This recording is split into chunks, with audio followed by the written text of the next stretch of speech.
Video பார்க்குற எல்லாருக்கும் வணக்கம் நண்பா. இது உங்கள் ரெஸ்லிங் கிங் தமிழ். நான் உங்கள் ரகு. இன்றைக்கி நம்ம சேனலில் பார்த்தீங்கன்னா இந்த வாரம் ஃப்ரைடே நைட் ஸ்மாக்டவுனில் என்ன நடந்தது அப்படின்றத பற்றி தான் பார்க்க போகிறோம். உண்மையாக சொல்லணும்னா இந்த வாரம் ஃப்ரைடே நைட் ஸ்மாக்டவுன் எதிர்பார்க்க விட அது நல்லா இருந்தது. பட் ஆனால் எக்ஸ்பெக்ட் பண்ண ரிட்டர்ன் வரல. சரி, வாங்க வீடியோக்குள்ளே போகலாம். அதுக்கு முன்னாடி சேனலுக்கு ஃபஸ்ட் டைம் வந்துருக்கீங்களா, சப்ஸ்கிரைப் பண்ணி பெல் ஐக்கானை கிளிக் பண்ணி வச்சுக்கோங்க. தினமும் போடுற ரசனை தமிழ் தெரிஞ்சுக்கோங்க. மறக்காமல் லைக் பண்ணிக்கோங்க. உங்களுடைய ஊர் லைக்கும் ஒரு விலைமதி பற்றதாக இருக்கும். ஷோ ஆரம்பித்த உடனே பார்த்தீங்கன்னா சோலோ சிகாவா அண்ட் பிளட் லைன் சகோதரர்கள் தான் வராங்க. இவனுங்க எப்போ வரலாம், இவனுங்களை எப்போ போட்டு திக்கலாம் அப்படின்னு சொல்லிட்டு கோடி ரோட்ஸ் வந்து காத்துட்டு இருந்தார் போல இருக்குது. திடீர்னு பார்த்தீங்கன்னா கார்ல இருந்து இறங்குற மாதிரி காட்டுறாங்க. யாருன்னு பார்த்தா ராண்டி ஆர்டன், கோடி ரோட்ஸ் மற்றும் கெவின் ஓவன்ஸ். இவங்க 3 பேருமே பார்த்தீங்கன்னா பிளட் லைனை டீட்டு கட்டுறதுக்காக பார்த்தீங்கன்னா வராங்க. எப்பா, ரோமன் டென்ஸ் இருக்கும்போது கூட இப்படி ஒரு பவர்ஃபுல் டீம் பார்த்தீங்கன்னா டீட்டு கட்டுறதுக்காக வரல. ஆனால் சோலோ சிகாவுக்கு கீட்டு தருகிறதுக்காக ராண்டி ஆர்டனு, கோடி ரோட்ஸு, கெவின் ஓவன்ஸு பல்லே இவங்களெல்லாம் பீட் பண்ணிட்ட சோலா, நீ உண்மையிலேயே பெரிய சோளம் தான்டா. ஸோ இந்த செக்மெண்ட் நடக்கும்போதே பார்த்தீங்கன்னா ஒருத்தருக்கு ஒருத்தர் மாற்றி சண்டை போட்டுறாங்க. ஏன்னா 3 பேரும் ஸ்டேஜுக்கே வரல, மெயின் ஸ்டேஜ்லேயே பார்த்தீங்கன்னா மாற்றி சண்டை போட்டுக்கிறாங்க. அதுலேயும் பார்த்தீங்கன்னா நம்ம கெவின் ஓவன்ஸ் வந்து டாமாட்டாங்காவுடைய மேலேருந்து குதிப்பாக இருப்பாருங்க. அது டாமாட்டாங்காவா இல்லாட்டா டாங்காலாவான்னு தெரில. அந்த ஃபேஸை பார்த்தாலே யாருன்னு எனக்கு தெரில. எனக்கு தெரிஞ்சு டாமாட்டாங்காவாக இருக்கும்னு நினைக்கிறேன். மேலேருந்து குதிச்சிருக்காரு. அதில் பார்த்தீங்கன்னா ஒரு ரொம்ப முடியாமல் முடிஞ்ச மாதிரி கிடக்கிறாரு. ஸோ அது மட்டும் இல்லாமல் பார்த்தீங்கன்னா மற்ற செக்யூரிட்டி கார்ட்ஸ் இருக்கிறாங்கல்ல, அவங்க கூட பார்த்தீங்கன்னா அட்டாக் பண்ணதுக்காக வராங்க. எல்லாருமே பார்த்தீங்கன்னா தூக்கி போட்டு முடிச்சிருக்காங்க. ஏங்க, இதுக்கு முன்னாடி வந்து அடிபட்டு கிடந்தாரு டாமாட்டாங்காவும் இல்லை டாங்காலாவும் இல்லை, அவரும் ஒரு செக்யூரிட்டி தான் போல இருக்குது. ஆனால் பார்க்கறதுக்கு அந்த டாமாட்டாங்காவுடைய ஃபேஸ் லுக் மாதிரியே இருக்குல்ல. சரி, விட்டுதலங்க. எல்லாருமே பார்த்தீங்கன்னா பிளட் லைன் சகோதரர்கள் எல்லாமே போயிட்டாங்க. இந்த செக்யூரிட்டி கார்ட்ஸ் வந்து இவங்களை தடுத்துட்டு இருக்காங்க, வராங்க. செக்யூரிட்டி கார்ட்ஸ் எல்லாருமே பார்த்தீங்கன்னா கோடி ரோட்ஸ், ராண்டி ஆர்டன் மற்றும் கெவின் ஓவன்ஸ் 3 பேருமே சேர்ந்து பண்டாடுறாங்க. ஏன் இதை பார்த்துட்டு ஆடம் பீஸ் கடுப்பாயிட்டாரு, பேக் ஸ்டேஜுக்கு போகிறாரு. இப்போ நம்ம கோடி ரோட்ஸ் வந்து சொல்கிறாரு, ஏண்டா எவனா இருங்கடா, கோடி ரோட்ஸாக நினைக்கிறேன், நான் வந்து ஒரு WB சாம்பியன், நீங்கள் ஒரு ஃபியூச்சர் WB சாம்பியன் இருங்க, யார் வேணாலும் இருங்க, நான் எவனுக்கும் எக்னாலஜ் பண்ண மாட்டேன் அப்படிங்கிற மாதிரி ஒரு வார்த்தையை பார்த்தீங்கன்னா சொல்லியிருக்காரு. எவனுக்கும் எக்னாலஜ்மெண்ட் பண்ண மாட்டேன்னா அது ரோமன் ரெயின்ஸையும் கொஞ்சம் குடிக்குது இல்லை. சரி, ஓகே, கோடி ரோட்ஸோடைய காலம். ஸோ எவருக்குமே எக்னாலஜ் பண்ண மாட்டேன்னு சொல்லியிருக்காரு. பட் இருந்தாலும் நீங்கள் ட்ரைபல் சீஃபுக்கு கொஞ்சம் எக்னாலஜ் பண்ணணும் கோடி ரோட்ஸ், அதை நீங்கள் மறக்கக்கூடாது. ஸோ அது மட்டும் இல்லாமல் இது பேசிகிட்டு இருக்கும்போதே பார்த்தீங்கன்னா நம்ம நிக்கோலஸ் இருக்கார்ல, அவர் வந்து போலீஸ்லாம் கூட்டிகிட்டு வர்றாரு. யார் பார்த்தா உண்மையான போலீஸாக கேட்டிங்கன்னா உண்மையான போலீஸ் இல்லை, டம்மி போலீஸ். WWE ட்ரைனிங் எடுத்துகிட்டு இருக்கிற ஃபியூச்சர் ரெஸ்லர்ஸ். இப்போ பார்க்குற மூஞ்செல்லாம் நல்லா பார்த்துக்கோங்க. இன்னொரு 10 வருஷத்துக்கு கழிச்சு இவங்கெல்லாம் WB சாம்பியனாக கூட இருக்கலாம். அந்த அளவுக்கு எல்லாருமே வருவாங்க. ஸோ அதே மாதிரி இவங்க வரும்போதே அட்வர்டைஸ் பண்ணுறாங்க மணி இந்த பேங்குக்கான ட்ரிபிள் த்ரெட் ஒரு உமன்ஸ் டிவிஷனில் ஒரு மேட்ச்சு.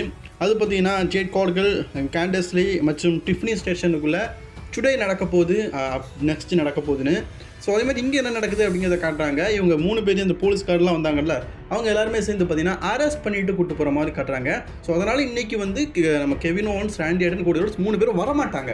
ஏன்னா இவங்களை அரெஸ்ட் பண்ணி கூட்டிகிட்டு போகிற மாதிரி காட்டுறாங்க. அப்போ நல்லாவே தெரியுது இன்றைக்கி வேறு ஒரு செக்மெண்ட் நடக்க போகுது. அதனால தான் இவங்க இன்றைக்கி ஸ்மாக்டவுனில் இருக்கக்கூடாதுன்னு சொல்லிட்டு ஸ்டார்டிங்லேயே இவங்க கலரவன் பண்ண முடியும், கலவரத்தில் இவங்க ஸ்மாக்டவுன் விட்டு வெளியே போகிற மாதிரியும் காட்டிட்டானுங்க. அப்போ இன்றைக்கி ஏதோ ஒரு சம்பவம் இருக்குது. ஸோ அடுத்தது பார்த்தீங்கன்னா நான் சொன்னோம்ல ட்ரிபிள் த்ரெட் மேட்ச், ஜார்கார்கள், டிஃபினி, இவங்களுக்குள்ளே பார்த்தீங்கன்னா ட்ரிபிள் த்ரெட் மேட்ச், கேண்டஸ் லீ. ஸோ அந்த மேட்ச் பார்த்தீங்கன்னா நடக்க போகிறது. மேட்சை பொறுத்த வரைக்கும் நல்லா கொண்டு போகிறாங்க. இதில் இந்தியா ஆர்பிட் பார்த்தீங்கன்னா எப்படியாவது நம்ம கேண்டிஸை வின் பண்ண வைக்கலாம் அப்படின்னு சொல்லிட்டு முயற்சி பண்ண வராங்க. பட் ஆனால் இந்த முறை பார்த்தீங்கன்னா ஜார்கார்கள் கொஞ்சம் உஷாராயிட்டாங்க. ஆனால் ஜார்கார்கள் இவங்களை அட்டாக் பண்ணதுக்கு கீழே போகும்போது இந்த வாய்ப்பை பயன்படுத்திக்கிட்ட இந்த டிஃப்னி பார்த்தீங்கன்னா இந்த மேட்ச்சில் வந்து வின் பண்ணிட்டாங்க. டிஃப்னி பார்த்தீங்கன்னா இப்போதைக்கு அஃபிஷியலி பார்த்தீங்கன்னா மணி இந்த பேங்க் லேடர் மேட்ச்சில் இருக்கிறாங்க. ஒரு நல்ல கோல்டன் ஆப்பர்ச்சுனிட்டி இந்த அம்மையார் வந்து தக்க வச்சுக்கிறாங்களா அப்படிங்கிறத வெயிட் பண்ணி பார்ப்போம். பேக் சைடில் பார்த்தீங்கன்னா இந்த டெபிள் புல் அப்படின்னு ஒரு ரெசலர் ஒன்று இல்லை, அவங்க நயோமி மற்றும் பெய்லி 3 பேர் இருக்காங்க. நயோமி சொல்கிறாங்க, நான் உடனே மணி இந்த பேங்கில் வின் பண்ணிட்டேன்னு வையன், மணி இந்த பேங்கே வின் பண்ணிட்டேன்னு வையன், வாங்கிட்டு தான் கேஷிங் பண்ணுவேன். அப்போ நட்பை பற்றியெல்லாம் நான் பெருசாக எதிர்பார்க்க மாட்டேன், நட்பெல்லாம் தாண்டி எனக்கு சாம்பியன்ஷிப் தான் முக்கியம், வாங்கிட்டு தான் நான் கேஷிங் பண்ணுவேன் பார்த்துக்கு அப்படிங்கிற மாதிரி பார்த்தீங்கன்னா ஒரு வார்னிங் விடுறாங்க. பேலியும் பார்த்துக்கிறாங்க, நீ வின் பண்ணாத தாண்டி வின் பண்ணால் பார்த்துக்கலாம் அப்படிங்கிற மாதிரி மைண்ட் செட் நினச்சிருப்பாங்க போல இருக்குது. அதே மாதிரி நீண்ட நாளுக்கு அப்புறமா ப்ரீட்லி டட்லிஸ் டீம் இருக்கிறாங்கல்ல, எஸ் பாய்ஸ், அந்த டீம் பார்த்தீங்கன்னா இன்றைக்கி வந்து ஸ்மாக்டவுனுக்கு அப்பியரன்ஸாக இருக்கிறாங்க. ஸ்ட்ரீட் ப்ராஃபிட்ஸ் கூட பார்த்தீங்கன்னா ஒரு சின்னதாக ஒரு கான்ட்ரவர்சி ஏற்பட்ட மாதிரி காட்டுகிறாங்க. நீண்ட நாளுக்கு அப்புறமா பார்த்தீங்கன்னா ப்ரீட்லி டட்லி டீம் பார்த்தீங்கன்னா இன்றைக்கி வந்து ஸ்மாக்டவுனில் காட்டினது உண்மையிலேயே ஒரு நல்ல விஷயமாக தான் இருந்தது. ஸோ ஃபியூச்சர் டெவலப்மெண்ட்டுக்காக பிடி டட்லிஸை பார்த்தீங்கன்னா மேபி டாக்டின் சாம்பியன்ஷிப் டிவிஷன் கூட கொண்டு போகலாம். என்ன பண்ணுறாங்க அப்படிங்கிறத வெயிட் பண்ணி பார்க்கலாம். ஸோ டாக்டின் சாம்பியன்ஷிப்பை கொஞ்சம் மாற்றுங்கப்பா, கை மாற்றுங்க, அப்போ தான் நல்லா இருக்கு. ஏன்னா நிறைய டாக்டின் டிவிஷன் இருக்கிறாங்க. ஸோ அதுக்கப்புறமா ட்ரிபிள் த்ரெட் மேட்ச் பாருதா WBOடைய money in the bank qualify match.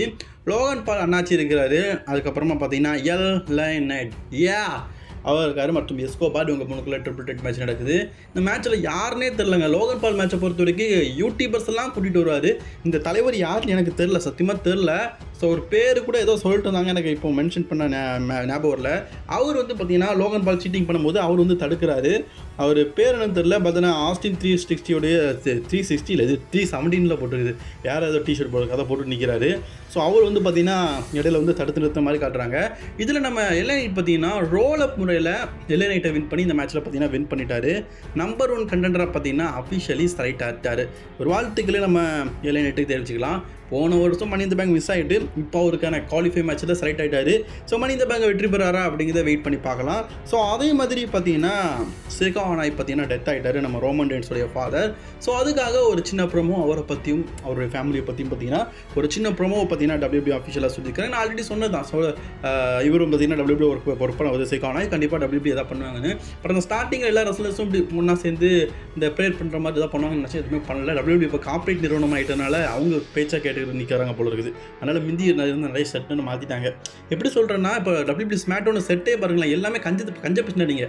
VFX கூட போட மாட்டேங்கானுங்க, எல்லாத்தையுமே டோட்டலாக சேஞ்ச் பண்ணிட்டானுங்க. சரி அடுத்து பார்த்தீங்கன்னா Blair Davenport versus Naomi versus Indi Hartwell. இவங்களுக்குள்ள ட்ரிபிள் த்ரெட் மேட்ச் பார்த்தீங்கன்னா நடக்க போகுது. இதில் நயோமி பார்த்தீங்கன்னா ரொம்பவே க்ளீனாக பார்த்தீங்கன்னா வெற்றி பெற்றாங்க. மணி இந்த பேங்க் குவாலிஃபை மேட்ச்சில் இவங்க செலக்ட் இருக்கிறாங்க. சொன்ன மாதிரியே பெய்லி கிட்ட பார்த்தீங்கன்னா மணி இந்த பேங்க் ஒரு வேளை வின் பண்ணி கேஷிங் பண்ணுறாங்களா அப்படிங்கிறத வெயிட் பண்ணி பார்க்கலாம். மெயின் ஈவெண்ட் செக்மெண்ட் பார்த்தீங்கன்னா பிளட் லைனோட செக்மெண்ட் தான். இதை பற்றி ஆல்ரெடி ஒரு வீடியோ நம்ம மார்னிங்லேயே போட்டுட்டோம், பேசுது தமிழ் அப்படி சொல்லல. ஸோ நீங்கள் பார்த்துருப்பீங்கன்னு நினைக்கிறேன். இருந்தாலும் சிறிதாக பார்த்தீங்கன்னா இதை பற்றி நான் பேசலாம் நினைக்கிறேன். சரி பேசட்டா. இந்த மேட்சை பொறுத்த வரைக்கும் என்ன நடக்குதுன்னு கேட்டிங்கன்னா மேட்ச்சில் ஒரு செக்மெண்ட். ஸோ பேக் ஸ்டேஜ்லேயே பார்த்தீங்கன்னா நம்ம சோலோ சிகா வந்து நான் இன்றைக்கி ஜாக்கப் ஃபேட்டு கூட்டிகிட்டு வரலான்னு சொன்னார். பட் ஆனால் பால் ஹெமன் லேடிஸ் அண்ட் ஜென்டில்மேன் பேசும்போது மயக்க பிடுங்கி ஜாக்கப் ஃபேட்டு நான் வந்து எக்னாலஜ் செக்மெண்ட்டே வரவேற்கிறேன் அப்படிங்கிற மாதிரி சொல்கிறார். ஜாக்கப் ஃபேட்டும் வராது. ஸோ அது மட்டும் இல்லாமல் ஒவ்வொருக்கிட்டே நீ என்ன எக்னாலஜ் பண்ணுறேன்னு கேட்காரு. எல்லாருமே எக்னாலஜ் பண்ணுறேன்னு சொல்கிறாங்க. பால் ஹெமன்ட்டை மயக்க கொடுத்து பால் இப்போ எக்னாலஜ் பண்ணுறேன். அதுக்கு முன்னாடி ஒரு விஷயம் சொல்லிட்டு ரோமன் ரெயின்ஸ் சொல்லி அந்த மாடல் இருக்குல்ல அதை தூக்கி பார்த்தீங்கன்னா இவர் போட்டுக்கிட்டு இப்போ நீ என்ன எக்னாலஜ் பண்ணுறேன்னு சொல்லணும். எப்படி நம்ம தலைவர் ஒத்துக்குவார்? ரோமன் ரெயின்ஸ் தான் ஒரு காட் மாதிரி பார்க்குறாரு. அதனால் நான் வந்து உன்னை எக்னாலஜ் பண்ணலை அப்படிங்கிற மாதிரி சொல்லிட்டாரு. எனக்கு ரோமன் ரெயின்ஸ் தான் முக்கியம், நீ எல்லாம் முக்கியம் இல்லை அப்படிங்கிற மாதிரி பார்த்தீங்கன்னா ரோமன் ரெயின்ஸை மட்டும் தான் எக்னாலஜ் பண்ணி ஒன்று எக்னாலஜ் பண்ண முடியல. சோலோஸுக்காக கடுப்பாயிட்டாரு. பயங்கரமான அட்டாக்கு. ஸோ பாலியமனை பார்த்தீங்கன்னா பிடிக்க சாணி பிடிச்சிட்டாங்க. இப்போ உண்மையிலே பார்க்கறதுக்கு என்ன பரிதாபமாக இருந்துங்க. உண்மையிலே பாலிமன் உங்களுக்கு ஆக்டிங் வந்து அட்ஸாஃப் நான் சல்யூட் அடிக்கிறேன். வேறெல்லாம் நடிக்கிறையா நீ நடிகையா, நீ நடிகை, உண்மையிலே நடிகை. ஸோ பால் ஹெமனை பார்த்தீங்கன்னா ஃபஸ்ட்டு இவர் சமூன் ஸ்பைக் போகிற மேலே இருந்து நம்ம ஜாக்கப் ஃபேட்டு குதிக்க, அதுக்கப்புறம் கமெண்ட்ரி செக்ஷனில் தூக்கி போட. எப்படி எனக்கு தெரிஞ்சு இவர் ஒரு மாதம் வரமாட்டார். அப்படி இப்படின்னு பார்த்தா எனக்கு தெரிஞ்சு அடுத்த வருஷம் ரசல்மனியா வரைக்கும் ரோமன் ரெயின்ஸுக்கும் பிளட் லைனுக்குமான ஸ்டோரிலையும் எழுத்துட்டே இருப்பாங்க போல இருக்குது. இதுதான் இன்றைக்கி ஃப்ரைடே இன்ஸ்மெண்ட்டாக நடந்தது. பிடிச்சினா லைக் ஷேர் பண்ணிக்கோங்க. இன்னும் தொடர்ந்து பார்க்கறதுக்கு நம்ம சேனலை சப்ஸ்கிரைப் பண்ணிக்கோங்க. அதில் சந்திக்கலாமா? பாய் நண்பா.